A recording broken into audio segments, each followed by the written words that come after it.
Bismillahirrahmanirrahim.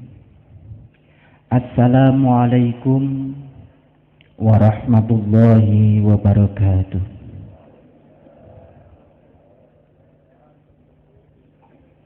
Alhamdulillahilladzi binuri jamalihi adha'a qulubal arifin wa bihaibati jalalihi akhraqa fu'adal asyikin wa amara syiral wasilin.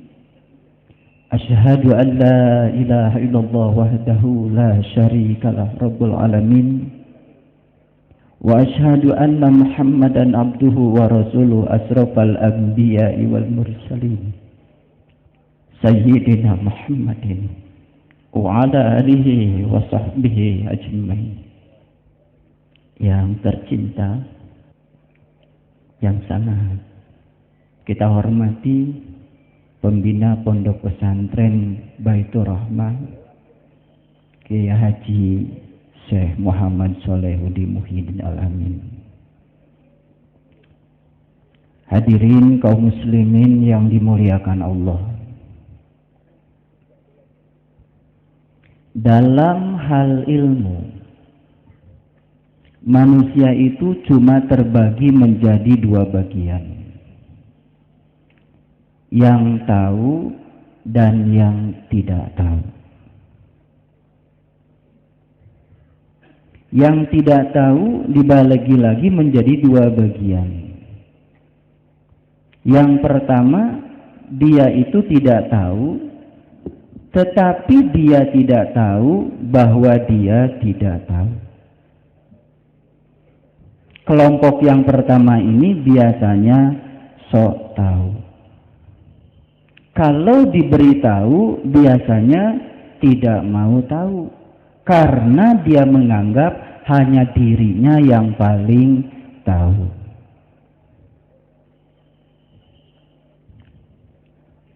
Kelompok yang kedua dari yang tidak tahu, dia itu tidak tahu, tetapi dia tahu bahwa dia tidak tahu.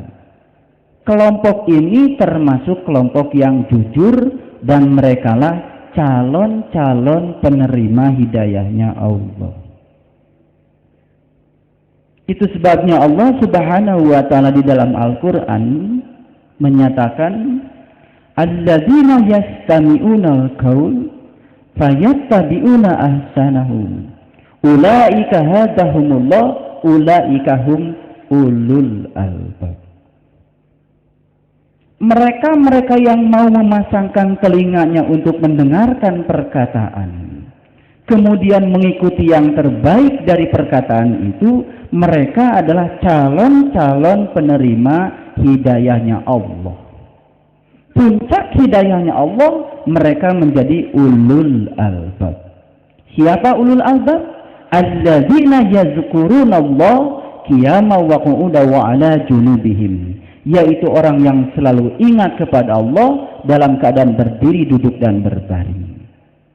Mereka yang selalu ingat kepada Allah dalam keadaan berdiri, duduk, dan berbaring, maka mereka yang disebut dengan ahli hikmah. Yu'til hikmata may yasha wa may yu'til hikmata faqad utiya khairan katsir wa may yadhakkaru illa ulil albab. Ini menjadi tema pembicaraan kita dalam haul malam ini.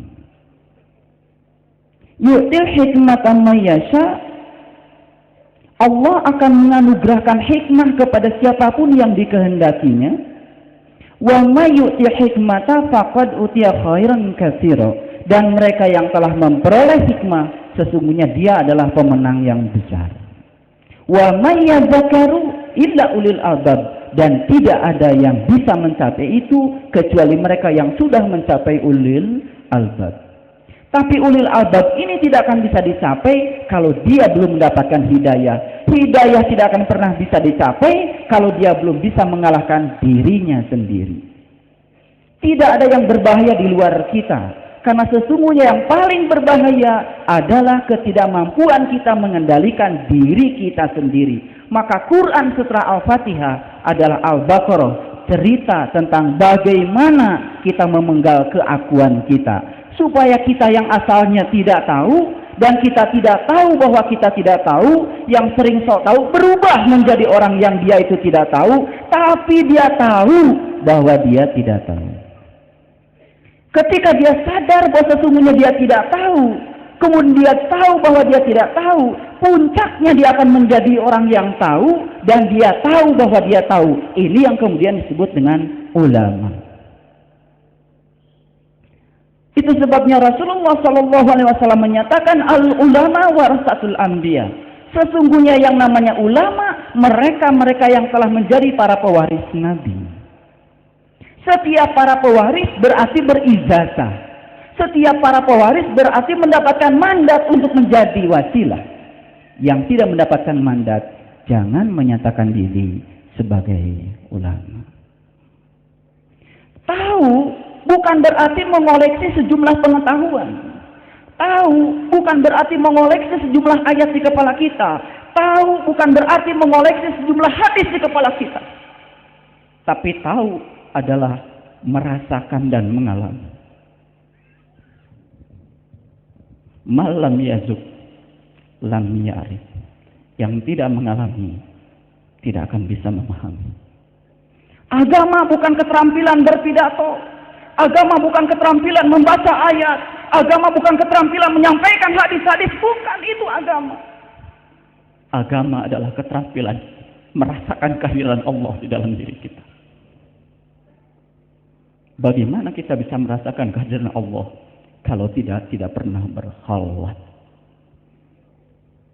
Bagaimana bisa merasakan kehadiran Allah kalau kita belum bisa nol? Wala tamutuna illa wa antum muslimun. Janganlah kau mati sebelum engkau bisa menjadi seorang muslim. Muslim bukan sebutan bagi mereka yang berKTP-kan Islam, tapi muslim adalah sebutan tertinggi dari Allah bagi mereka yang sudah mampu merasakan rasanya Islam. BerKTP-kan Islam sangat mudah, tapi merasakan rasanya Islam, ini persoalan yang sulit. Hampir 13 tahun saya berkeliling di seluruh pesantren di seluruh Indonesia. Hanya satu yang saya cari, merasakan rasanya Islam. Saya pernah tidak tidur hampir 3 bulan. Apa yang menyebabkan saya tidak bisa tidur? Cuma satu, saya takut menghadapi kematian. Karena di Quran surat Al-Waqiah dinyatakan, ketika nyawamu sampai di kerongkongan, saat itu engkau melihat, aku lebih dekat kepadamu, tapi mengapa saat itu engkau tidak dapat melihatku? Pada saat nyawa sampai di kerongkongan, saat itu kita melihat, tapi kita tidak pernah mengenal yang kita lihat. Begitu yang datang menjemput kita, tidak kita kenali. Akibatnya apa? Akibatnya begitu keluar ruh dari jasad ini, ruh dalam keadaan buta. Wa man kana fi hadhihi a'ma wa huwa fil akhirati a'ma wa dalu sabila. Barang siapa yang buta pandangan kolbunya, pandangan jiwanya di dunia ini, maka di akhirat akan lebih buta. Wa dalu sabila, dan di sana jalannya akan lebih sesat. Sesat akibat dari tidak tahu jalan. Itu sebabnya leluhur kita di Jawa Timur ini, para sunan, para wali, menyatakan kepada kita satu ajaran yang sangat luar biasa. Mati sakjerone ngaurip, antal maut qoblal maut. Itu bukan teori, tapi itu adalah nyata, senyata-nyatanya. Dan alhamdulillah, saya ditakdirkan untuk bisa bertatap wajah dengan seorang mursyid dalam pencarian saya kurang lebih dari 13 tahun. Kemudian beliau memberikan kunci-kunci sejati untuk membuka kesejatian diri kita. Dan ternyata alhamdulillah, mursyid ini tersambung sampai Syekh Jabar Shadiq Sunan Kudus. Alhamdulillah. Saya sangat tidak berani menyatakan sesuatu yang saya sendiri tidak mengalaminya. Oleh karena itu, saya akan batasi untuk berbicara pada apa yang saya rasakan, yang saya alami sebagai satu pengalaman spiritual. Betul yang dikatakan oleh Gus Al-Fati tadi, bahwa puncaknya thariqat adalah tajalli. Ketika bisa tajalli, seorang Nabi Musa tersungkur mengatakan, qala subhanaka tubtu ilaika wa ana awwalul mu'minin. Maha suci Engkau ya Allah. Aku bertaubat kepadamu dan ini adalah awal aku beriman. Sejak kapan Nabi Musa itu memulai beriman kepada Allah? Ketika Nurullah tajalli di dalam kesadarannya yang tertinggi di Gunung Tursina. Gunung Tursina bukan gunung yang di luar sana, tapi Gunung Tursina adalah puncak kesadarannya tertinggi dan itu ada pada diri setiap manusia. Makanya kalau kita pergi ke Mekah, ke Madinah, di banyak tempat di sana yang diceritakan pasti soal gunung. Jabal Sur, Jabal Rahmah, Jabal Nur, Jabal Uhud.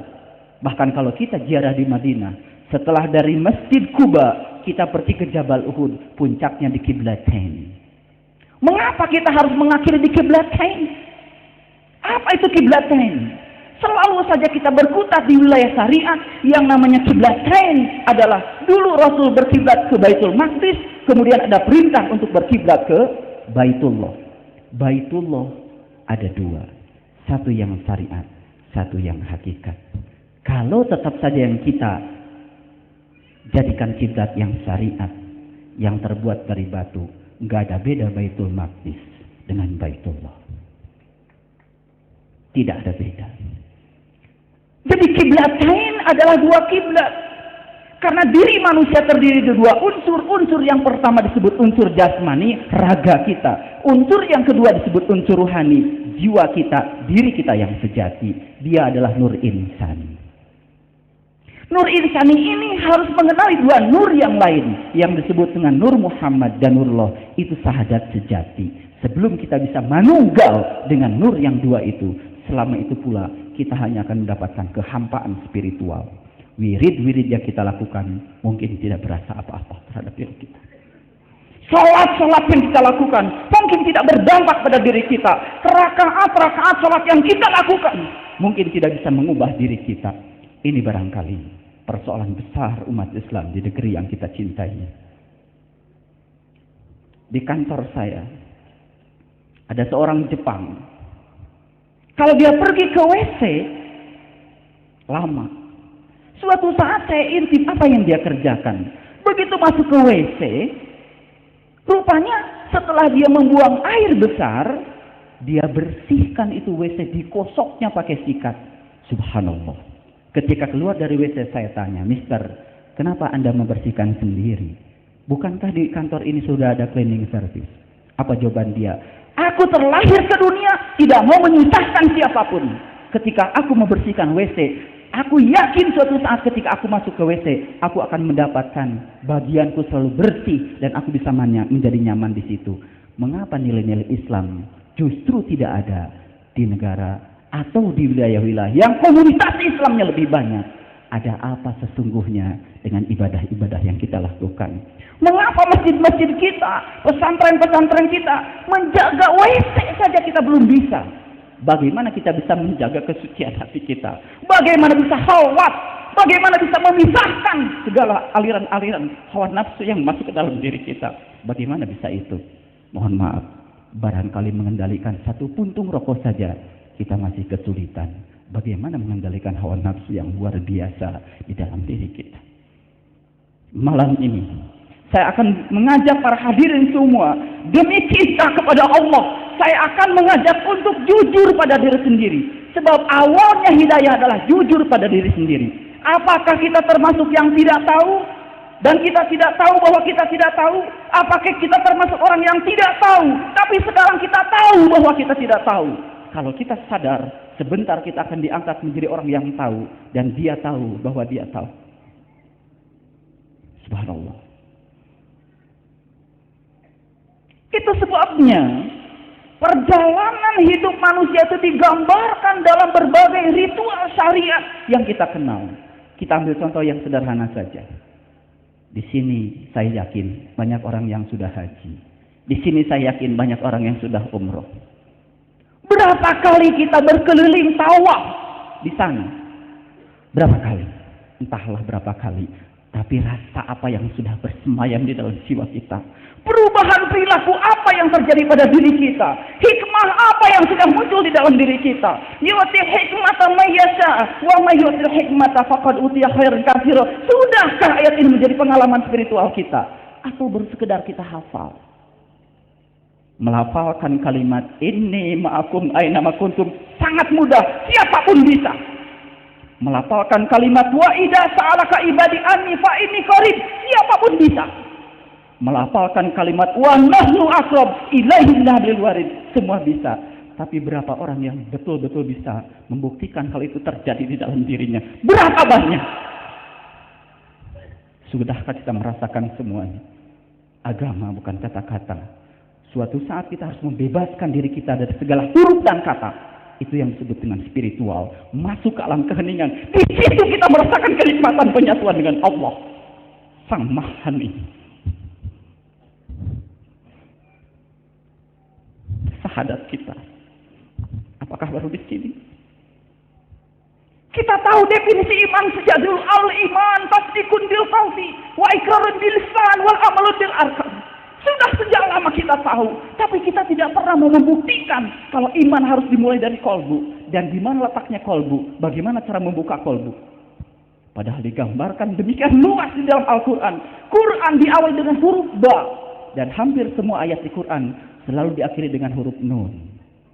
Cobalah kita lihat Al-Fatihah. Saya kira semua kita sepakat pernah belajar bahasa Arab. Saya tidak melulu dari pesantren. Karena master saya tadi MSc itu bukan dari IAIN. Saya lulusan ITB. Yang saya pelajari adalah fisika murni. Saya dari fisika material elektronik.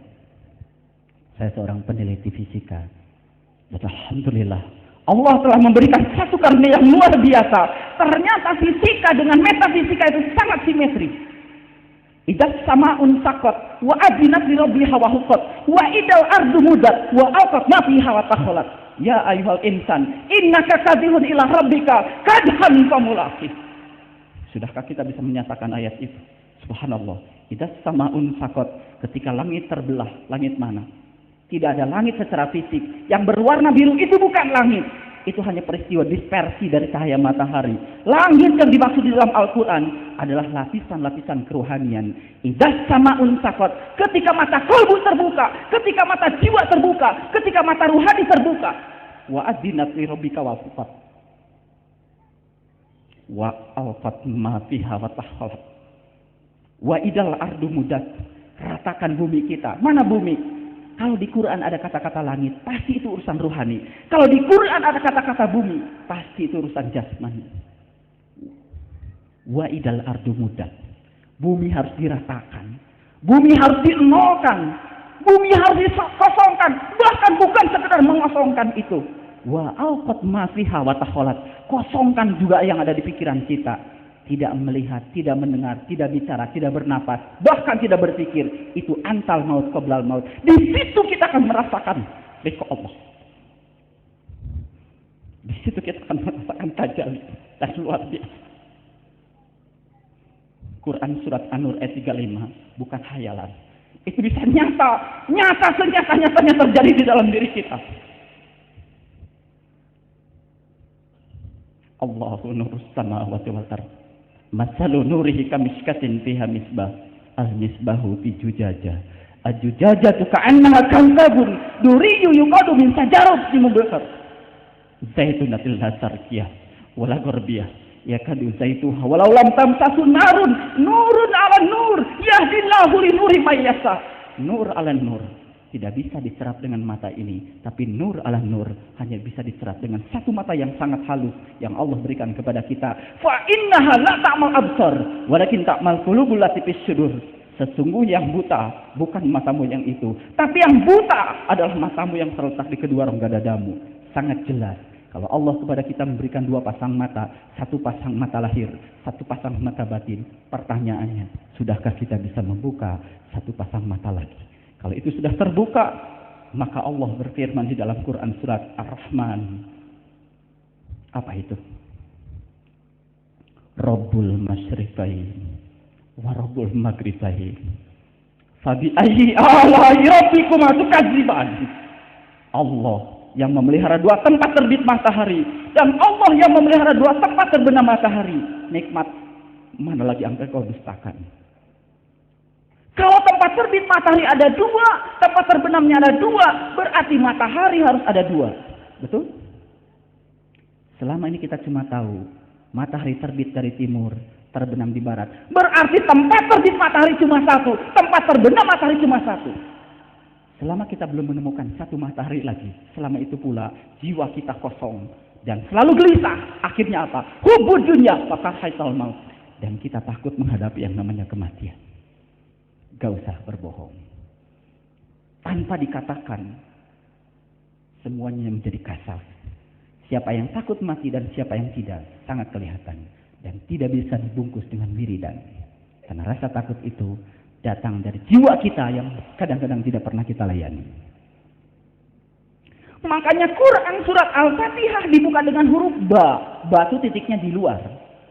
Quran surat Al-Fatihah dibuka dengan huruf nun. Nun itu titiknya di dalam. Tugas kita dalam hidup cuma satu.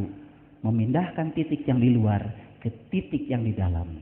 Ba itu titiknya matahari jasmani. Nun titiknya matahari ruhani. Di mana matahari ruhani? Di dalam kalbu kita, di dalam jiwa kita. Dia adalah nurun ala nur. Itu yang menyebabkan hidup kita gelisah. Itu yang menyebabkan kita selalu susah dan gelisah. Selalu saja tidak puas menghadapi kehidupan. Karena apa? Pertumbuhan jasmani tidak seiring dengan pertumbuhan ruhani. Badan ini terus mengalami proses fotosintesa dengan matahari jasmani. Tapi jiwa kita tidak pernah mengalami proses fotosintesa dengan matahari ruhani. Di Quran surat Al-Kahfi jelas ayat 19 dikatakan, cara ruhani untuk makan cuma satu. Lihatlah makanan mana yang lebih baik. Kalau saya datang ke pesantren ini, disuguhi makan, kemudian dipersilahkan, lihatlah makanan mana yang lebih baik. Biasanya kalau kita mempersilahkan makan, silahkan dicicipin, kan begitu. Dimakan, bukan dilihat. Karena Al-Kahfi bukan cerita soal gua yang di luar, tapi Al-Kahfi cerita soal gua yang di dalam diri kita, yang terdiri dari 7 pintu, yang itu harus kita masuki. Memasuki gua yang itu, disitulah kita akan terbebas dari perbuatan syirik. Itu adalah Baitullah sejati, dan itu tidak jauh dari dalam diri kita. Wa nahnu aqrab ilaihi min hablil warid. Tinggal mencari cara untuk memasukinya. Masuk itu luar biasa, dan wirid-wirid kita juga akan berdampak luar biasa terhadap perubahan diri kita, terhadap masyarakat dan terhadap bangsa. Dan mari kita sama-sama bertorikot. Torikot itu ibarat nasi tumpeng. Bawahnya berupa luasan, tapi puncaknya nasi tumpeng cuma satu titik. Selama kita mengaju pada satu titik lewat jalan manapun, silahkan. Tidak usah berdebat-debatan soal torikot mana. Karena tidak penting kita berbicara torikot kita yang lebih baik. Selama kita tidak bisa merubah perilaku kita. Karena kita sudah saatnya untuk menghentikan berbicara pakai perkataan. Sudah saatnya kita untuk menghentikan berbuat pakai perkataan. Sekarang saatnya kita berkata pakai perbuatan. Setuju? Sekali lagi saya ingin mengajak, hentikan kita berbuat pakai perkataan. Saatnya kita sekarang berkata pakai perbuatan. Tidak usah cerita kepada orang lain, kalau tadi malam sholat tahajud saya sekian ratus rakaat. Tidak penting. Tunjukkan bahwa kita lebih sabar, tunjukkan kita lebih menerima, tunjukkan kita tidak mengeluh, tunjukkan kita lebih dewasa, tidak pernah tergesa-gesa, tidak pernah menilai orang lain, tidak sombong, tidak pernah menjudge siapapun. Karena menilai bukan urusan kita, itu urusan Allah. Sekarang kita harus berbicara pakai bahasa perilaku. Dampak apa yang sudah kita alirkan dan kita lahirkan dari seluruh ritual yang kita miliki. Jangan pernah menyombongkan ilmu saya yang paling tinggi, sebab itu menjadi tidak penting. Pertanyaan kubur pun tanya, mohon maaf kata malaikat, sampean dari torikot mana? Tidak ada pertanyaan itu. Pertanyaan kubur cuma satu, man robuka. Siapa yang akan bisa menjawab man robuka? Hanya mereka yang sudah mengenalnya. Hanya mereka yang sudah terbuka pandangan kalbunya. Hanya mereka yang sudah tajali kepada Dia yang Maha Agung. Itu penting. Kita berbicara bukan untuk satu malam ini, tapi kita bicara untuk triliunan tahun yang akan datang. Badan boleh hancur, tapi ruh tidak akan pernah hancur. Dan ruh kita harus kita siapkan rumah masa depannya. Karena diri sejati manusia bukan yang berkumpul di sini. Ini cuma cangkangnya manusia. Ini namanya jasmani. Jasmani itu dari dua kata, jas dan mani. Jas itu pakaian luar, mani itu sperma. Jasmani pakaian luar yang terbuat dari sperma. Itulah kita. Sperma menjijikkan atau tidak? Sangat menjijikkan. Maka jasmani tidak pernah ada yang suci. Semua jasmani pasti kotor. Walaupun kita sudah berwudu, air kencing masih sisa di dalam. Walaupun kita sudah berwudu, bagian sisa-sisa dalam perut pun masih banyak. Jangan menganggap kalau jasmani kita hebat. Yang perlu kita sucikan adalah rohaniah kita. Dengan cara apa? Melepaskan ikatan-ikatan pada urusan-urusan duniawi. Begitu kita lepaskan ikatan pada dunia, dunia itu mencukupi. Tapi kalau kita mengikatkan pada dunia, dunia itu akan menyusahkan. Saya bertemu di negeri ini, ribuan orang bertemu dengan saya setiap hari. Dan ternyata yang kaya hidupnya susah. Yang miskin pun ternyata hidupnya lebih susah. Yang pejabat hidupnya susah. Betul? Ternyata yang tidak pejabat lebih susah. Saya ketemu gubernur, wali kota, menteri. Ketika saya berbicara dengan mereka, apa yang dirasakan ketika setelah menjabat satu jabatan? Susah ternyata. Kenapa? Seorang gubernur saja, ketika dia sedang menjabat gubernur, yang dia pikirkan apa? Bagaimana supaya dia tetap menjadi gubernur? Itu kesusahan bukan? Susah. Orang sehat susah enggak? Susah. Kenapa? Mempertahankan diri agar tetap sehat kan susah. Kalau yang sehat susah, bagaimana yang sakit? Melepaskan diri dari penyakit, itu pun satu kesusahan. Betul? Betul. Jadi manusia ini di dunia ibarat seorang tua yang punya istri 4. Seorang tua punya istri 4.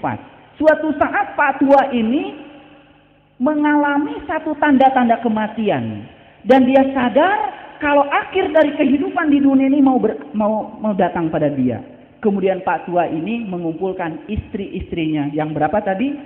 Yang 4. Yang pertama dia tanya istri yang nomor 4. Yang paling cantik. Yang paling menarik. Yang paling ngabisin tenaganya Pak Tua. Yang paling banyak ngabisin duitnya Pak Tua, juga paling banyak ngabisin depositonya Pak Tua. Kemudian yang nomor 4 ini ditanya oleh Pak Tua, Adinda sayangku, apakah engkau bersedia menemani kematianku saat ini? Jawabannya apa?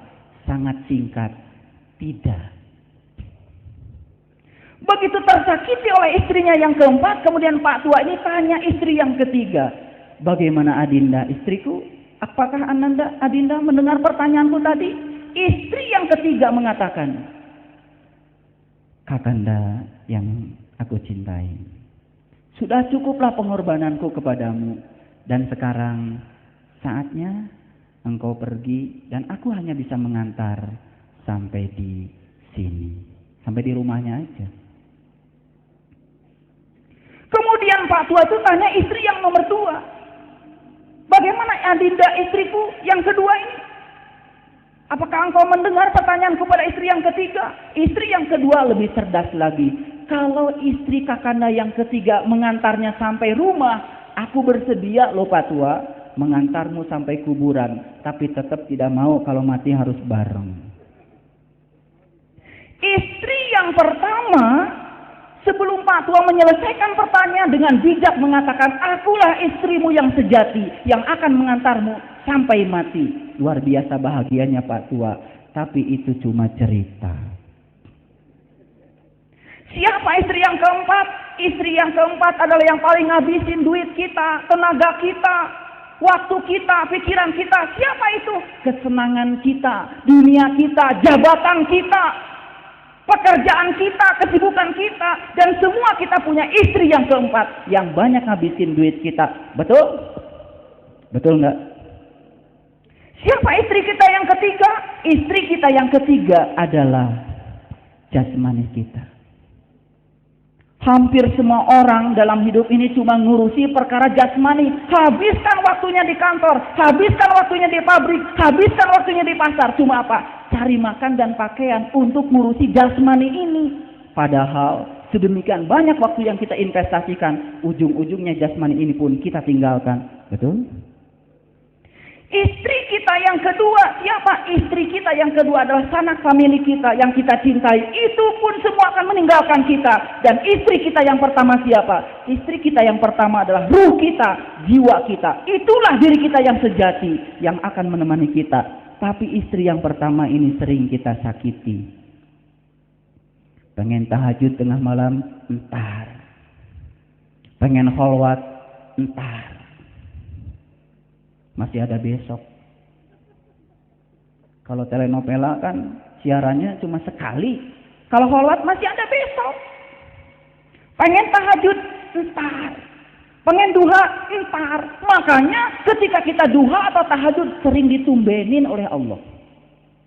Coba santrinya Gus Soleh lama nggak datang, tiba-tiba datang ke pesantren ini. Begitu datang, Gus, wah Gus itu tetap awet muda, pesantrennya luar biasa. Nyampe rumah, wah Gus lukisannya bagus sekali, dipuji-pujinya Gus Soleh itu.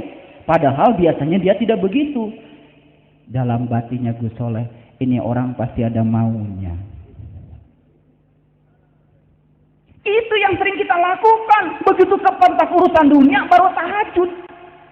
Begitu tahajud, malaikat yang mau catat bingung. Oh tumben tahajud, kata malaikat, pasti ini ada maunya. Tahajudnya betul cuma 2 rakaat, ternyata mintanya luar biasa banyak. Tuhan jangan cuma 2 rakaat, mintanya banyak. Subhanallah, itulah kita.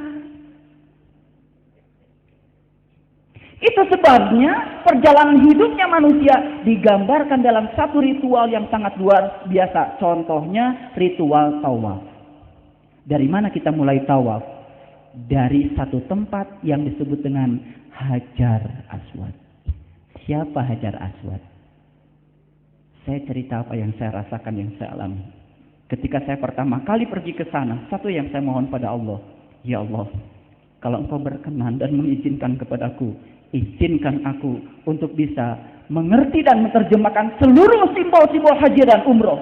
Kelak kemudian aku ingin terjemahkan ke dalam kehidupanku.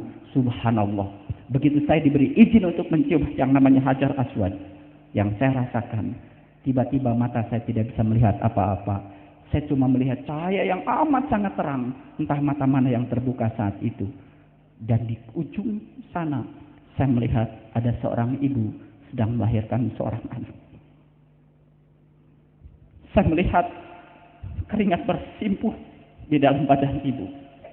Kemudian lebih dekat gambar itu datang. Entah mata mana yang sedang melihat saat itu. Saya tiba-tiba melihat dengan jelas kalau itu adalah ibu saya. Dan di samping ibu saya ada seorang bayi yang penuh dengan darah. Setelah itu kemudian saya mundur, saya sholat tawaf. Saya telepon mursyid saya. Mursyid, saya mengalami satu peristiwa yang luar biasa ketika saya sedang mencium Hajar Aswad. Mursyid saya menangis. Apa jawaban beliau? Nah, itu adalah ibumu. Dan bayi yang ada di sampingmu adalah kamu. Subhanallah. Sesaat setelah itu saya mendapatkan pemahaman. Kemudian saya perhatikan, ternyata figuranya Hajar Aswad melambangkan rahim istri kita, ibu kita. Hajar Aswad adalah batu hitam. Hampir semua orang yang terlahir ke dunia ini tidak ada yang kakinya dulu. Semua manusia terlahir ke dunia pasti kepalanya dulu. Ketika kepala keluar dari pintu itu, itulah prosesi mencium Hajar Aswad. Mengenal kembali dari mana kita asal. Apa tugas kita di sini? Dan setelah ini kita mau pergi kemana? Kenapa kita tawaf memulai dari Hajar Aswad? Sebab itulah awal kehidupan kita. Apa tugas kita berikutnya? Tugas berikutnya adalah lewati multajam. Apa itu multajam? Multajam itu janji. Multajam itu komitmen. Kita pernah berkomitmen di alam sana. Alastu birabbikum qalu bala syahidna. Apakah aku ini Tuhanmu? Ya, aku bersaksi. Ketika kita masuk ke alam jasmani, persaksian yang pernah kita saksikan di sana terlupakan oleh kotoran-kotoran duniawi dan kita menjadi punya hutang. Makanya hutang manusia yang terbesar lupa pada yang pernah dia saksikan. Supaya ingat kembali yang dia saksikan, dia harus berjalan berikutnya kemana? Ke pintu Ka'bah. Tapi bukan pintu itu yang harus kita cari. Karena Allah mengatakan, wa idza sa'alaka ibadi anni fa inni qarib. Sesungguhnya Allah lebih dekat kepada kita. Kalau Allah dekat dengan kita, berarti ada satu rumah yang sejati yang juga dekat dengan kita. Itu yang kemudian disebut dengan Baitullah. Baitullah artinya rumah Allah. Setiap rumah pasti ada pintunya, setiap pintu ada kunci pembukanya. Kunci pembukanya dititipkan di Quran surat Al-Fatihah. Al-Fatihah artinya pembuka. Maka Al-Fatihah terdiri dari 7 ayat. Angka 7 dalam agama Islam, angka yang luar biasa. 7 kali tawaf, 7 kali sa'i, 7 kali jumroh, 7 lapis langit, 7 lapis bumi. Di balik angka 7 ada rahasia. Di balik angka 7 itulah kenikmatan iman. Di balik angka 7 itulah kenikmatan Islam. Di balik angka 7 itulah kenikmatan ihsan. Di balik angka 7 itulah kenikmatan syahadat. Di balik angka 7 itulah kenikmatan sholat. Maka angka 7 menghiasi hampir seluruh tanggal-tanggal di dalam Islam. 17 Ramadan, ujungnya 7. 27 Rajab, ujungnya 7. 17 rakaat salat kita sehari semalam, ujungnya juga 7. Maka Nabi mengatakan as-sholatu mi'rajul mu'minin. Belum bisa mengerti salat syariat, tidak akan mengerti salat hakikat. Karena apa? Salat syariat adalah terjemahan dari salat hakikat. Simetri, kata Gus Arfo tadi. Simetri. Bukan murid pesantren Baitur Rahmah. Kalau sudah belajar hakikat kemudian meninggalkan syariat, itu nggak ada beda dengan syaitan. Nabi Muhammad tidak mencontohkan itu. Justru ketika setelah tahu hakikatnya, semangat untuk bersyariat semakin kuat, semakin tinggi girohnya. Karena apa? Sholat dirindukan kehadirannya kalau kita sudah merasakan rasanya sholat. Sholat dirindukan kehadirannya kalau kita sudah mencicipi yang disebut dengan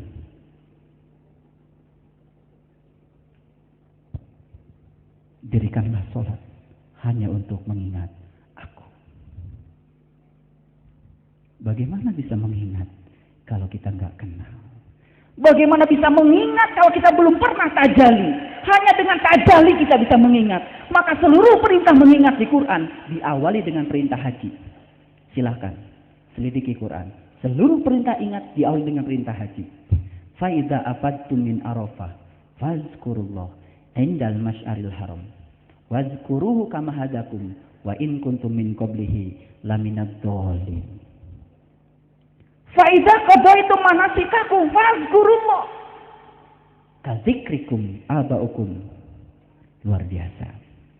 Haji adalah berkunjung ke rumahnya. Untuk apa? Labbaik Allahumma labbaik, labbaik la syarika lak labbaik, innal hamda wa ni'mata laka wal mulk la syarika lak. Cuma satu tujuan haji, apa? Membebaskan diri kita dari syirik. Untuk membebaskan kita dari syirik harus masuk ke rumahnya untuk menjadi tamunya, tajalli kepadanya. Setelah tajalli kita hanya bisa mengingatnya. Begitu Allahu Akbar, kita tidak pernah bisa mengingat yang lain kecuali ingat kepada Allah Subhanahu wa taala. Aqimis sholata li dzikri tercapai. Maka sholat yang seperti itu bisa mencegah perbuatan keji dan munkar. Puluhan ribu orang yang sudah saya ajarkan sholat seperti itu luar biasa, berubah dengan sendirinya. Yang tidak sabar menjadi sabar, yang pemarah menjadi tidak pemarah lagi, yang sempit menjadi lapang. Menghadapi kehidupan, masalah tetap banyak, tapi cara memandang masalah jadi berkurang. Itu manusia-manusia yang bebas. Dia masuk ke dalam surganya Allah, mendapatkan mana dan salwa, mendapatkan rasa, jiwa menjadi jiwa yang bebas. Yu'til hikmata may yasha wa may yu'til hikmata faqad utiya khairan katsiran wa may yadzakaru illa ulil albab. Seorang ibu datang kepada saya karena baru seminggu yang lalu dia punya rumah kemasukan maling. Dia punya rumah 3, rumah yang satu ditinggali oleh beliau, rumah yang kedua ditinggali oleh putranya, rumah yang ketiga tempat beliau berlibur di akhir pekan. Suatu saat rumah yang ketiga, di situ ada lukisan yang bagus, barang elektronika yang banyak, diangkut oleh maling pakai truk. Datang pada saya, menangis. Kemudian beliau minta saran sama saya. Ustaz, saya mengalami musibah. Rumah saya kemasukan maling. Pertanyaan saya, tolong dijawab sama ibu. Apakah ibu yakin kalau maling masuk ke rumah ibu itu karena maling digerakkan kakinya oleh Allah? Ya. Di kiri kanan rumah ibu apakah ada rumah yang lain? Ada. Apakah ibu yakin bahwa pikiran si maling itu dibimbing oleh Allah supaya masuk ke rumah ibu? Ya. Di rumah ibu banyak sekali barang elektronik? Ya. Tapi kenapa barang elektronik itu saja yang diambil oleh maling? Apakah ibu yakin kalau dia dibimbing oleh Allah? Saya berbicara tegas dan dia mengatakan ya. Kalian sering baca kalimat la haula wala quwata. Apa yang ibu kerjakan setiap hari? Dia ngaku pada saya, setiap hari kerjaan dia cuma ngaji. Ke pesantren ini, ke pesantren. Berarti kalau ibu ingin ngaji, berarti ibu ingin dibersihkan oleh Allah. Kalau ibu tujuannya begitu, insya Allah seluruh rezeki ibu pun akan dibersihkan oleh Allah. Sekarang jawablah pertanyaan saya yang terakhir. Yakinkah ibu kalau maling datang ke rumah ibu, sesungguhnya adalah Allah sedang membersihkan rezeki ibu? Yakin. Sujud syukur dan dia berubah dari menangis menjadi tertawa. Kenapa? Aku yakin kalau Allah datang ke rumah saya, karena Allah sedang membersihkan harta yang ada di rumah saya. Karena Allah tidak ingin di rumah kita ada yang kotor-kotor, supaya malaikat masuk ke rumah kita luar biasa. Ini soal sudut pandang, ini pencerahan. Kadang-kadang kita sering menyalahkan Allah. Katanya sudah tahajud, katanya sudah duha, katanya sudah banyak baca Quran. Tapi sudut pandang kita kepada Allah masih saja negatif. Selama kita masih begitu, hidup kita selalu tidak puas. Selama kita seperti itu, hidup kita selalu susah. Padahal hidup ini cuma sebentar. Harus dibikin senang hidup ini. Karena apa? Yang membuat senang bukan di luar kita. Yang membuat senang adalah bagaimana kita mengelola pikiran kita. Seorang ibu datang pada saya, mohon maaf, karena sehari-hari saya sebagai konsultan spiritual menangis. Kenapa? Saya punya tetangga Ustaz. Kenapa tetangga ibu? Dia selalu menjengkelkan saya setiap hari, selalu saja membuat saya sakit hati. Saya bilang, yang salah bukan tetangga ibu. Loh, yang salah siapa? Yang salah ibu. Kenapa saya yang salah Ustaz? Karena sakit hati bukan salah orang lain. Sakit hati salah kita sendiri. Mengapa omongan orang lain dimasukkan ke dalam hati ibu? Siapa yang memasukkan? Orang lain atau ibu? Ya saya. Iya, yang salah ibu. Kalau Nabi Muhammad sering sakit hati, berhenti jadi Rasul. Kalau Nabi Muhammad itu cengeng, tidak akan mendapat ilmu sejati. Yakin kalau hari ini kita dikasih banyak masalah oleh Allah, kita sedang dipersiapkan untuk mendapatkan sesuatu yang lebih besar. Maka Nabi Muhammad dibesarkan oleh Allah dengan satu ayat. Wa ma romaita id romaita walakinallaha roma. Hai Muhammad, jika ada yang melemparmu, sesungguhnya lemparan itu datang dariku. Manusia hanya digunakan oleh Allah untuk melempar kita. Jadi kalau tetangga kita memfitnah kita, yakinilah bahwa dia sedang digunakan Allah untuk membesarkan kita. Ini soal sudut pandang, ini soal kebebasan jiwa, dan ini jarang kita ngaji ke dalam. Kebanyakan kita ngaji keluar, yang dilihat cuma kesalahan orang lain. Kita nggak pernah lihat kesalahan kita ke dalam. Ini namanya ngaji diri. Ngaji diri seperti keledai. Ada keledai yang jatuh ke dalam sumur. Sang pemilik keledai bingung. Bagaimana cara mengangkat keledai dari sumur? Karena susah mengangkat keledai, diputuskan saja. Itu keledai kemudian akan ditimbun pakai tanah. Dasar keledainya cerdas. Begitu ada tanah, satu ember ke bawah, nempel di punggungnya. Kan jadi geli. Digerakkan. Jatuhlah tanah ke kaki keledai. Datang lagi satu ember ke punggungnya, digerakkan, jatuhlah ke kakinya. Terus berember-ember datang tanah dan semua jatuh ke kaki keledai. Apa yang terjadi dengan keledai? Pijakan kaki keledai makin naik, makin naik, makin naik, dan dia akan bisa loncat sendiri dengan selamat. Ini manusia sejati. Ini yu'til hikmata may yasha wa may yu'til hikmata faqad utiya khairan katsira. Segala masalah dan ujian bukan menenggelamkan kita, tapi mengangkat kaki spiritual kita. Dia yakin kalau itu pemberian Allah yang terbaik. Allah sedang menyiapkan saya untuk mendapat sesuatu yang lebih besar dari Allah Subhanahu wa taala. Kuncinya apa? Kuncinya bagaimana mengolah diri kita. Awalnya dari apa? Awalnya dari terbuka pandangan kalbu kita. Lahir di Hajar Aswad, berjalan ke Multajam, masuk ke pintu Ka'bah. Bukan pintu itu yang harus kita cari, tapi pintu kalbu kita. Qalbul mu'min baitullah. Sebenar-benarnya rumahnya Allah adalah kalbunya orang yang beriman. Wa id akhadna mitsaqakum wa rafa'na fawqakumut tur khudhu ma atainakum biquwwatin wadhkuru ma fihi la'allakum tattaqun. Untuk menjadi orang yang bertakwa, gunung kita harus diangkat, kesadaran tertinggi kita harus diangkat.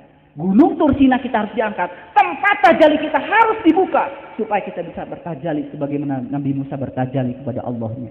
Setelah itu semuanya menjadi berubah. Ayat yang disampaikan oleh Gus Arfapi tadi. Sesungguhnya orang yang beriman itu hatinya menjadi tentram hanya dengan mengingat Allah. Ingatlah hanya dengan mengingat Allah, hatinya menjadi tentram. Ingat, zikir itu artinya ingat. Ingat itu ada syaratnya. Syarat sahnya ingat harus tahu yang diingat. Baru bisa ingat kalau sudah tajali, belum kosong, belum taholi, belum tahali, belum tajali, nggak akan bisa ingat. Disitulah pentingnya kita kholwat. Tapi kholwat metodenya macam-macam. Tafakur pun metodenya macam-macam. Tapi thariqat cuma satu. Wa allaw istaqamu ala thariqat la asqainahum ma'an qadaqo. Sudahkah kita meminum hikmah dari thariqat kita? Kalau belum, ada apa dengan diri kita? Kita berpacu dengan waktu.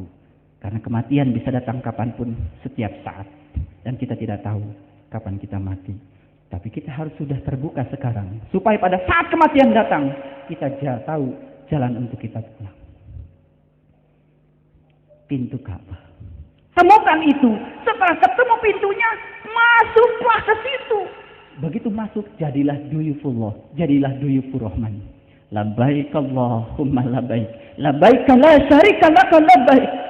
Kita akan menjadi tamunya Allah. Di situ kita akan mengalami syahadat sejati.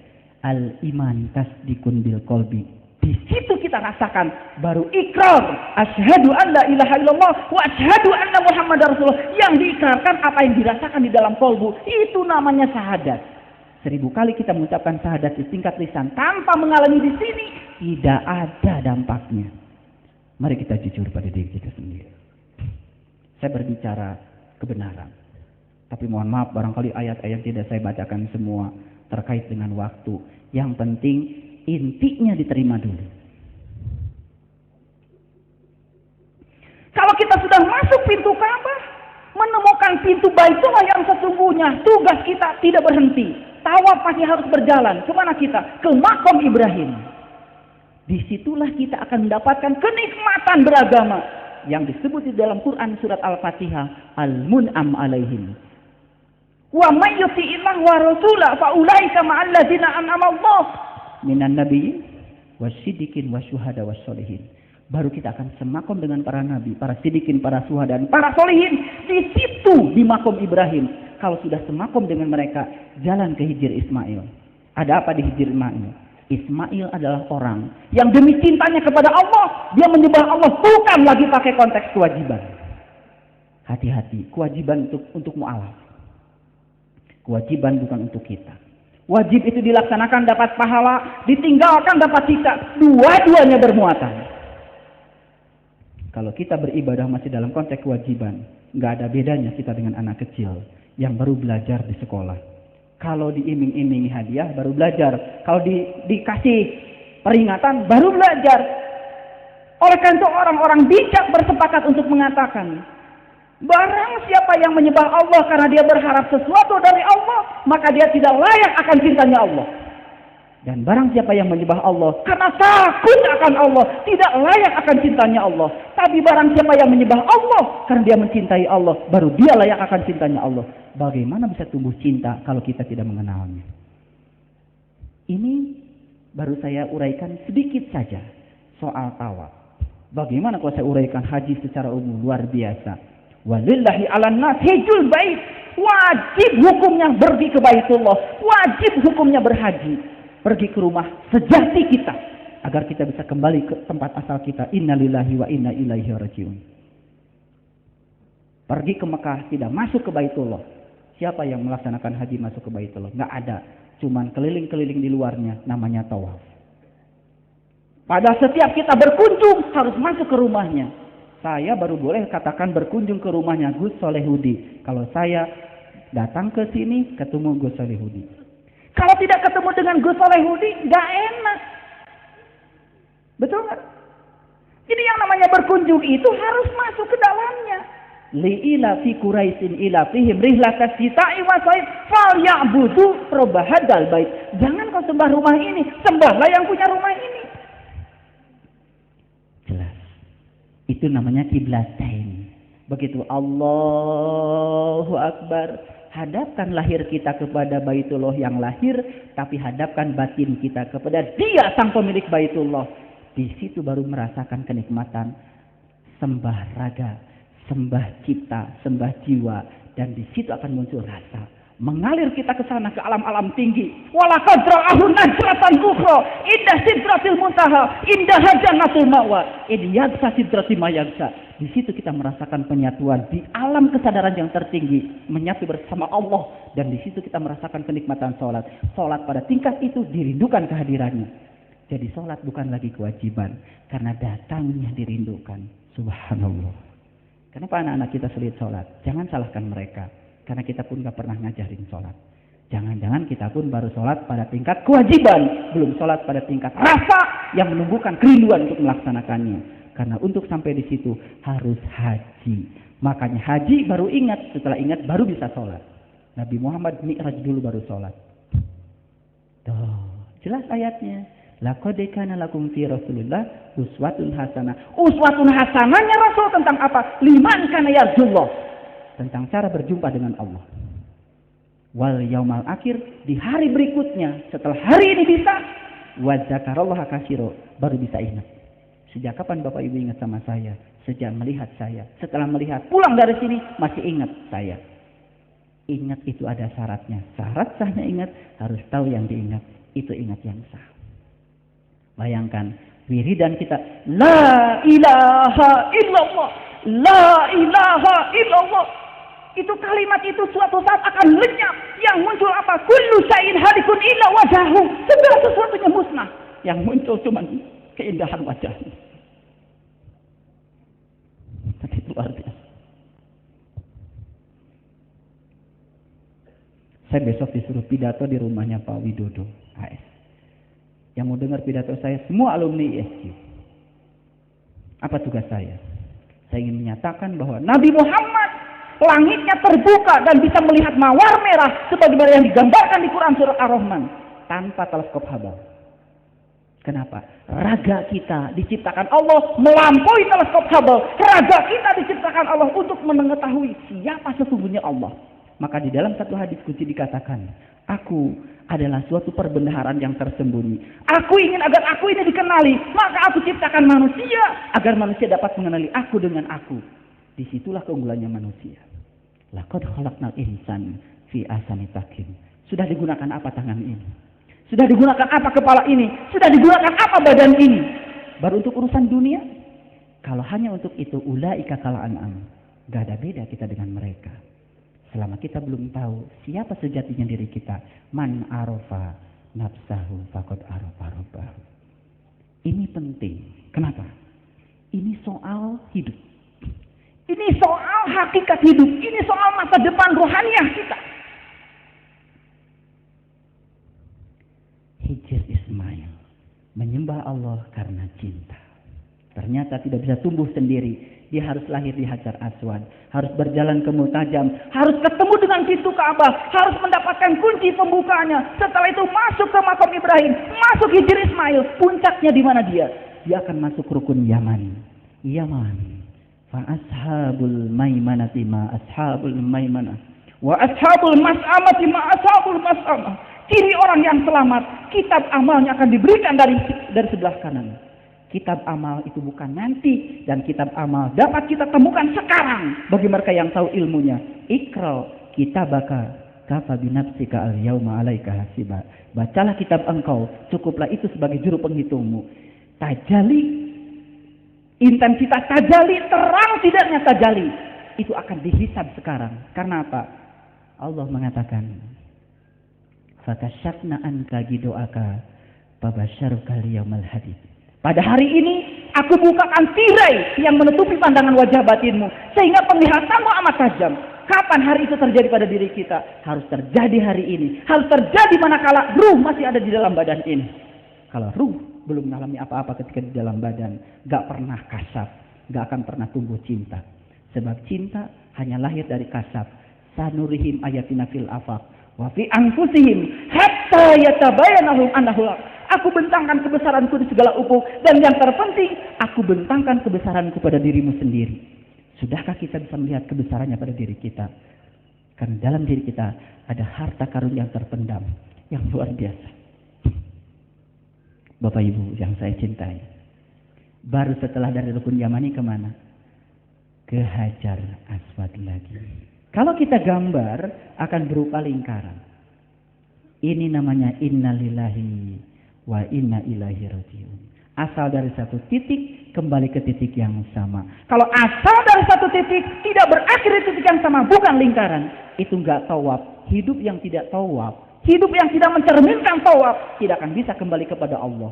Persis seperti yang digambarkan di Quran surat Al-Waqiah 83, 84, 85, 86. Di situ dikatakan, ketika nyawa mau sampai di kerongkongan, saat itu kau melihat, aku lebih dekat kepadamu. Tapi saat itu engkau tidak dapat melihat. Kenapa tidak dapat melihat? Karena jiwa kita terkotori oleh jelaga-jelaga kolbu yang melekat di dalam jiwa. Saya sering ditanya, Ustadz, apa sih penyebab saya takut kematian? Saya jawab gampang. Coba, kita punya anak kecil? Ya, coba anak kecil, mandikan pagi-pagi. Anak kita yang umur 5-6 tahun mandikan pagi-pagi. Setelah itu kasih wangi-wangian. Setelah itu kasih baju yang bagus. Selesai tugas ibu, ke dapur. Itu anak di luar dugaan pergi ke mematang sawah. Dia main becek-becekan di sawah, di kolam. Saking demikian asik dia main becek-becekan. Apa yang terjadi? Matahari sudah mau tenggelam, dia baru sadar kalau waktu mainnya telah habis. Pertanyaan saya, tolong dijawab. Apakah ini anak berani atau takut pulang ke rumahnya? Berani atau takut? Kenapa takut? Asalnya bersih, bajunya jadi kotor. Asalnya wangi, jadi bau. Maka pulang ke rumah jadi takut.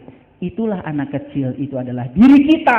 Terlahir ke dunia dalam keadaan suci, terlahir ke dunia dalam keadaan wangi. Di dunianya main becek-becekan, di kantor main becek-becekan, dengan tetangga main becek-becekan. Subhanallah, ngurus haji main becek-becekan, di departemen agama main becek-becekan, di departemen pendidikan nasional main becek-becekan, di semua lini main becek-becekan. Ujungnya apa? Begitu kotor jiwa kita, begitu dipanggil, takut pulang. Itulah yang menyebabkan kita takut mati. Sadarilah, takut mati karena masih melekatnya begitu banyak kotoran di dalam diri kita.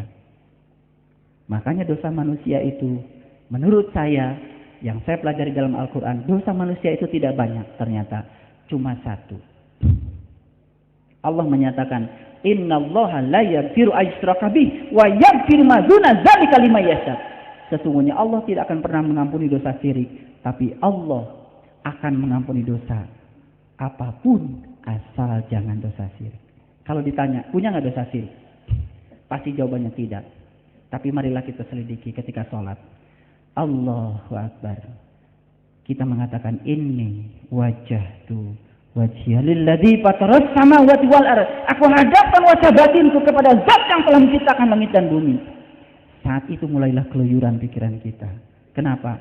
Sebab kita tidak bisa mengingat yang seharusnya diingat karena kita belum tajalli. Disitulah pentingnya kholwat supaya tajalli. Tajalli pada nur ala nur, masuk syahadat kita sempurna, sholatnya sempurna.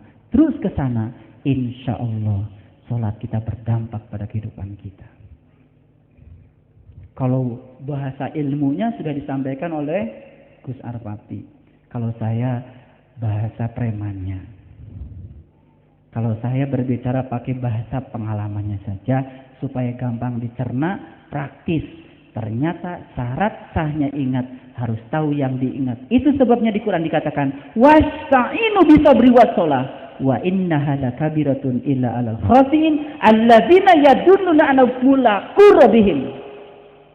Jadi syarat untuk salat khusyuk mulaqu rabbihim liqa'a rabbihim. Itu namanya nyunah. Pada siapa? Pada Nabi. Kan Nabi juga ketemu dulu baru nyembah. Kita nyembah terus kagak mau ketemu, ikuti siapa? Katanya ingin selamat jadi umat Nabi Muhammad. Ikuti dong sunnahnya. Sunnahnya seperti itu. Mari kita lakukan. Ini para santri Baitur Rahmah itu sebetulnya sudah dekat. Tinggal ceklek. Tinggal diceklek dikit.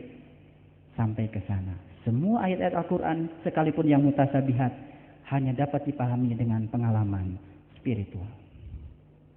Mohon maaf, saya mengajarkan orang-orang yang tidak berbahasa Arab sekalipun, saya mengajarkan orang-orang yang hanya berlatar belakang teknologi sekalipun, 4 bulan kalau mereka itu dibimbing dengan rasa bisa menerjemahkan ayat-ayat mutasabihat. Takwilnya persis seperti yang diceritakan dalam manhaj hadis, karena dia belum pernah baca hadis. Dan itu sebetulnya simpel, karena agama ternyata sangat simpel kalau kita berguru kepada yang tahu. Wa may yudlil falan tajidalahu waliya mursyidan. Tapi orang yang tidak dikehendaki Allah dapat petunjuk, sampai kapanpun tidak akan pernah bertemu dengan seorang penunjuk jalan. Wa man kana yarjullah waliya wa man kana yarjullah, barang siapa yang ingin bertemu dengan Allah, fa inna ajalallah la'at, maka saatnya pasti akan tiba. Jadi syaratnya cuma satu, punya keinginan atau tidak. Kalau punya keinginan pasti saatnya akan tiba. Quran surat Al-Ankabut ayat 5. Begitu tiba, terbebas dari dosa syirik, maka sholat kita, haji kita, umroh kita luar biasa. Saya baru saja kemarin memimpin umroh 70 orang. Saya ajarkan bagaimana cara untuk merasakan tawaf. Ternyata subhanallah, semuanya tersungkur. Padahal mereka pernah haji ada yang 11 kali. Ada yang pernah umroh 17 kali. Tapi selama ke sana tidak merasakan apa-apa. Karena tidak mengerti. Ketika saya tanya, mohon maaf, kenapa laki-laki lari? Kenapa perempuan jalan ketika sa'i? Tidak mengerti. Ya pokoknya hukumnya begitu, ya jalanin aja. Subhanallah. Kalau Bapak Ibu baca Quran, ada kata laki-laki, itu yang dimaksud adalah ruh secara hakikat. Kalau ada kata-kata perempuan, yang dimaksud adalah jasmani secara hakikat. Maka ar-rijal qawwamuna 'alan nisa diterjemahkan laki-laki pemimpinnya perempuan. Kasihan dong perempuan nggak boleh jadi pemimpin. Itu maknanya apa? Sesungguhnya ar-rijal qawwamuna 'alan nisa, ruhani itu pemimpinnya jasmani. Siapa yang boleh jadi pemimpin di negeri ini? Orang-orang yang sudah mampu mengangkat ruh pada dirinya sebagai pemimpinnya. Dia berhak jadi pemimpin. Kalau orang sudah dipimpin oleh ruhnya, dia tidak pernah berani bohong. Coba saja. Kalau kita bohong, ada yang negur dari dalam? Kalau kita berkhianat, ada yang negur dari dalam? Sesungguhnya teguran itu amat kenceng. Tapi teguran itu nggak pernah kita pedulikan. Makin lama makin sayup-sayup, makan tidak ada sama sekali. Ketika kita berbuat maksiat nggak ada yang negur lagi dari dalam. Itu tanda kolbu kita sudah mati. Nggak ada rasa takut. Berzina saja tidak takut. Nyolong di kantor tidak takut. Korupsi tidak takut. Ini karena bimbingan dari dalamnya sudah tidak ada lagi. God spotnya sudah mati. Titik Tuhannya sudah tidak ada. Aliran-aliran kebijakan sudah tidak ada lagi mengalir ke dalam dirinya. Ini tanda-tanda berbahaya. Ar-rijal qawwamuna 'alan nisa, sesungguhnya ruh itu pemimpinnya jasmani. Maka aku ciptakan manusia berpasang-pasangan. Berpasang-pasangan secara hakikat adalah ruhani dan jasmani. Semua kita berpasang-pasangan. Maka ada ayat yang mengatakan wahurun in, di surga disediakan bidadari-bidadari cantik. Untuk siapa? Untuk Bapak? Bukan. Untuk kita semua, untuk ruh kita semua. Surga urusan ruh. Yang ruh tadi adalah laki-laki. Semua laki-laki kembalinya ke surga. Pantas kalau ada hadis yang mengatakan penghuni neraka kebanyakan perempuan. Sekarang ngerti, perempuan yang dimaksud bukan ibu-ibu. Tapi perempuan yang dimaksud adalah jasmani. Di neraka itu banyak penghuninya adalah perempuan. Artinya apa?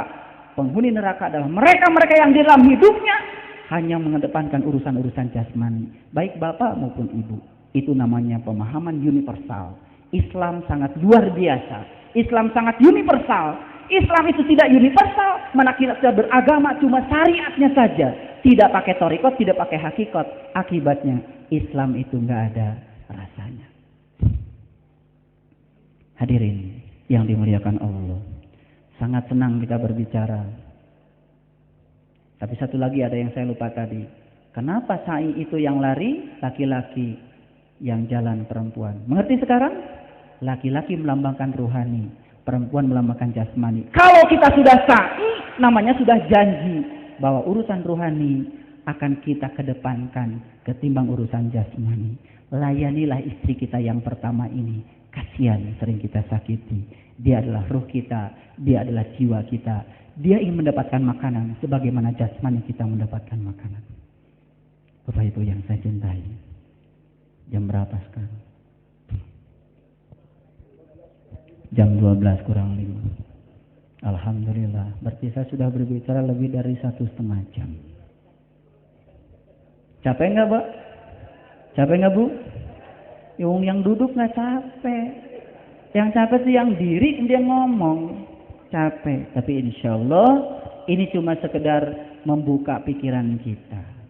Bahwa ternyata agama itu simpel. Kalau kita bisa mengalahkan diri kita sendiri. Mari kita pindahkan kalau hari ini kita tidak tahu. Dan kita tidak tahu bahwa kita tidak tahu. Rubahlah menjadi tidak tahu. Tapi saya tahu bahwa saya tidak tahu. Hanya dalam waktu hitungan bulan. Kita akan menjadi orang yang tahu. Dan saya tahu bahwa saya tahu. Bapak Ibu, terima kasih atas segala perhatiannya. Mohon maaf bila ada kesalahan saya. Marilah kita tundukkan keakuan kita, tundukkan ego kita, tundukkan ketamakan kita, kesombongan kita, keserakahan kita. Sekali-kali pejamkanlah mata ini. Hentikan segala aliran-aliran duniawi yang sampai ke mata ini.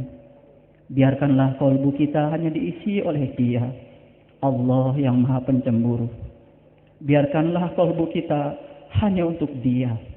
Izinkan Dia mengisi seluruh relung-relung kalbu di dalam jiwa kita ini. Mari kita awali munajat ini dengan menyadari betapa banyaknya kesalahan kita di dalam hidup ini. Dengan istighfar. Ikuti saya, lakukan, ucapkan istighfar ini dengan sepenuh hati. Dan tujukan istighfar ini untuk minta ampun atas segala kesalahan-kesalahan kita di dalam hidup ini. A'udzubillahi minasyaitonirrajim. Bismillahirrahmanirrahim. Astaghfirullahaladzim. Astaghfirullahaladzim. Astaghfirullahaladzim. Allazi la ilaha illa huwal hayyul qayyum wa atubu ilaih min jami'il ma'asi wa dzunub. La haula wa la quwata illa billahil aliyyil azim. Ya Allah, ya Rabbana. Demikian panjang perjalanan hidupku. Entah sudah seperberapanya waktu yang telah aku habiskan untuk menjalani kehidupan ini, ya Rabb. Tapi kami merasa jiwa ini begitu kering. Kami merasa jiwa ini begitu sepi, ya Rabb. Kami sangat rindu denganmu, ya Rabb. Tumbuhkanlah cinta kami kepadamu, ya Rabb.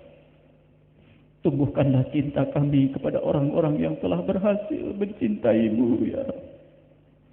Tumbuhkanlah cinta kami kepada ilmu dan amal yang dapat mengantarkan kami akan cintamu, ya Rabb.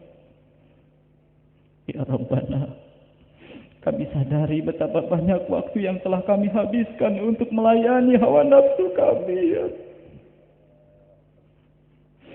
Betapa banyak waktu yang telah kami habiskan untuk melayani keinginan-keinginan kami, ya. Sehingga kami menjadi orang-orang yang lalai kepadamu. Sehingga kami menjadi orang-orang yang jatuh cinta pada dunia ini melebihi cinta kami kepadamu, ya Rabb.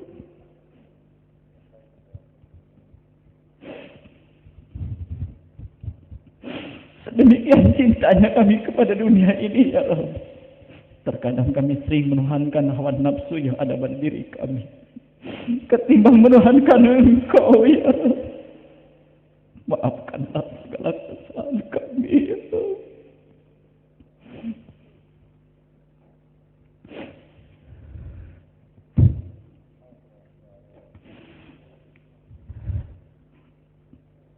Allahumma salli ala sayyidina wa habibina wa syafiina wa tukhrina wa maulana Muhammad wa sallim Allah tabaraka wa ta'ala wa kulli sahabati ajma'in. Amin ya Allah ya rabbal alamin. Alhamdulillahi rabbil alamin. Hamdan syakirin, hamdan na'imin, hamdan yuafi ni'amahu wa yukafi mazid. Rabbana lakal hamd kama yanbaghi li jalali wajhikal karim wa azimi sultani. Ilahi anta maqsudi wa ridhaka matlubi. A'tini mahabbataka wa bikurbika wa ma'rifataka. Ya Allah ya Rabbana, hanya Engkau lah tujuan kami, hanya ridho-Mu yang kami cari ya Rabb. Jadikanlah kami hamba-hamba-Mu yang mencintai-Mu dan dicintai-Mu. Jadikanlah kami hamba-hamba-Mu yang senantiasa berlari cepat menggapai-Mu ya Rabb.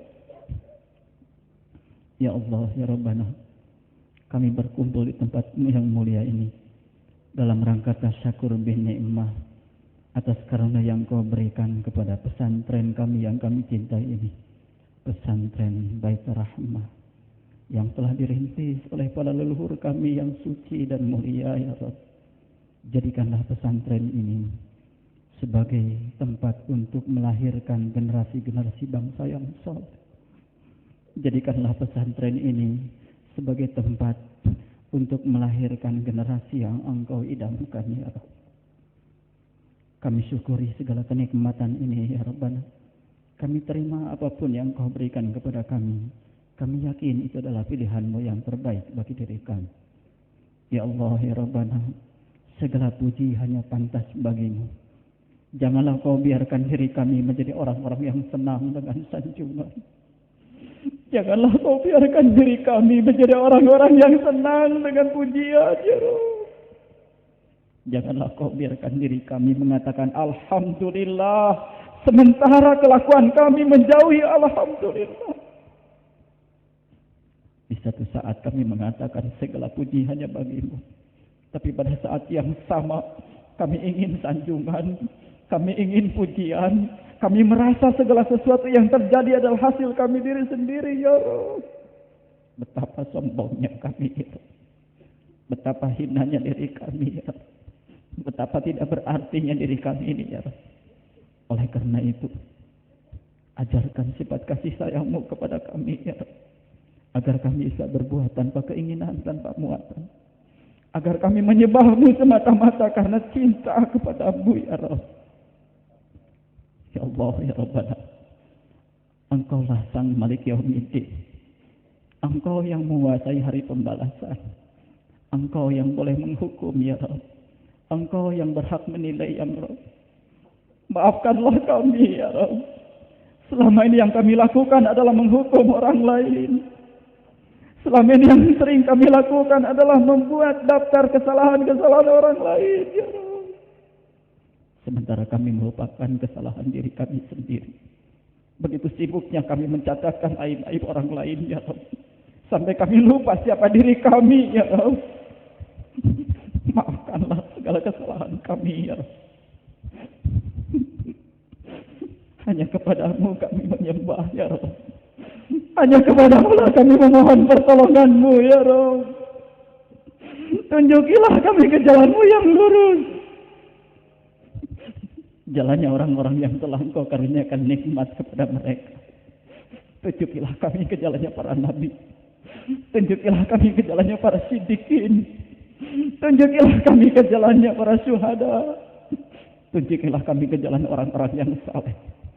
Jangan Kau biarkan diri kami menjadi orang-orang yang Kau murkai.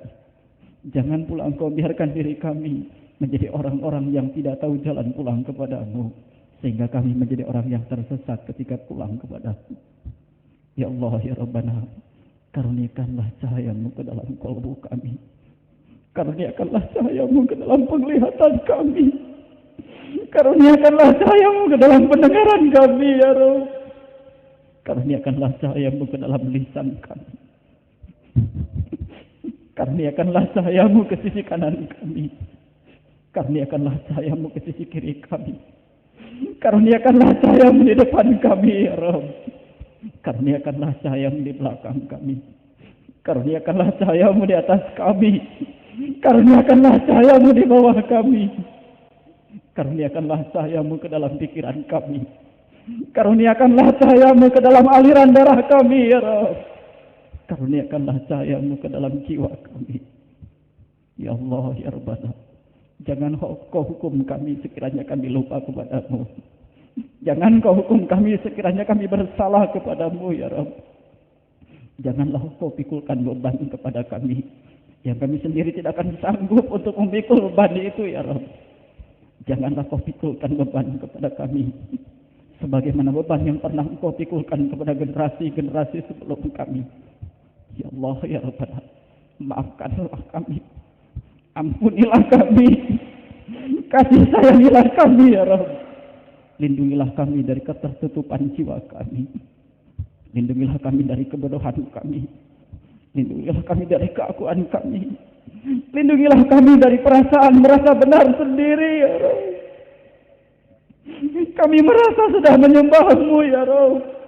Kami takut Engkau tidak merasa disembah oleh kami, ya Rabb. Kami merasa sudah mencintai-Mu, tapi Engkau tidak merasa dicintai oleh kami, ya Rabb. Maafkanlah kami. Hanya Engkau yang bisa menolong kami, ya Rabb. Jangan Kau panggil kami sekarang, ya Rabb. Jangan, ya Rabb. Kalau Engkau izinkan dan itu baik bagi diri kami, ya Rabb, berikanlah izin kepada kami agar kami punya kesempatan untuk bertemu dengan orang-orang yang Kau cintai, ya Rabb. Agar kami bisa mengenal Engkau, ya Rabb. Kami takut ketika rohani keluar dari jasmani ini, kami takut, ya Rabb. Rohani kami tidak bisa melihat-Mu, ya Rabb. Kami takut dengan kegelapan yang Kau gambarkan di Quran-Mu, ya Rabb. Allahumma rabbana hab lana min azwajina wa dhurriyyatina qurrata a'yun waj'alna lil muttaqina imama. Allahumma rabbana atina fid dunya hasanah wa fil akhirati hasanah wa qina azabannar wa qina azabannar wa qina azabannar wa adkhilna jannata ma'al abrar. Ya Aziz, ya Aziz, ya Aziz, ya Ghaffar, ya Rabbal Alamin. Subhana rabbika rabbil izzati amma yasifun. Wassalamu ala mursalin. Walhamdulillahi rabbil alamin. Billahi taufiq. Assalamualaikum warahmatullahi wabarakatuh.